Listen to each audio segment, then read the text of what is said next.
প্রত্যেক দিন সকালে 10 বার এবং সন্ধ্যায় 10 বার করে দরুদ পড়বেন। তাহলে কি হবে?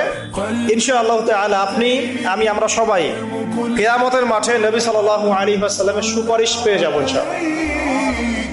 সুপারিশ সম্পর্কে একটা হাদিস শুনিয়ে দেই, যথেষ্ট হবে ইনশাআল্লাহ। নবী সাল্লাল্লাহু আলাইহি ওয়াসাল্লাম বলেছেন, আমার উম্মতের যে ব্যক্তি, যে কোনো ব্যক্তি, নারী পুরুষ, সাদা কালো, বাঙালি, পাকিস্তানি, আফগান, সিরিয়ান, যেখানকার মানুষ হোক না কেন, যে কোনো ব্যক্তি, সে যদি শিরিক না করে মারা যায়, আল্লাহর সাথে শিরিক করে নাই, এই অবস্থায় মারা গেছে, রাতের বেলা কেউ যদি ঘুমানোর আগে সূরা মুলক তেলাওয়াত করে ঘুমায়, ওই ব্যক্তির কবরের আযাব সূরা মুলক ঠেকিয়ে দিবে ইনশাআল্লাহ।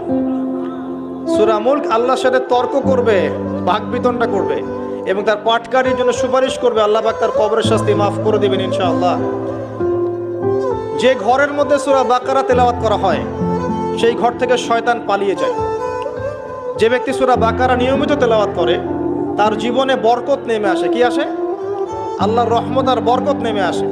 যে সূরা বাকারা তেলাওয়াত ছেড়ে দেয়, সূরা বাকারা তেলাওয়াতটা করে না, ছেড়ে দেয়, তার জীবনে আক্ষেপ আসে, আক্ষেপ।